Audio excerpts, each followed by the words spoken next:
Friends, tomorrow dosa or idli tiffin కోసం నేను 1 glass rice తీసుకున్నా. ఇది ఒప్పుడు బియ్యం.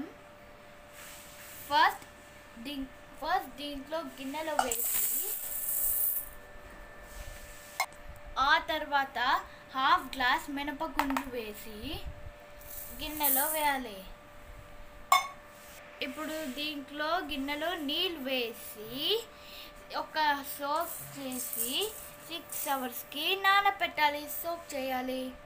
ఆ తర్వాత ఈవినింగ్ రుబ్బాలి. మార్నింగ్ పెట్టినది ఇప్పుడు రైస్ బ్యాటర్ పెట్టినాం కదా, ఇప్పుడు బాగా నీళ్ళు చల్లేసి బాగా నానబెట్టినాము.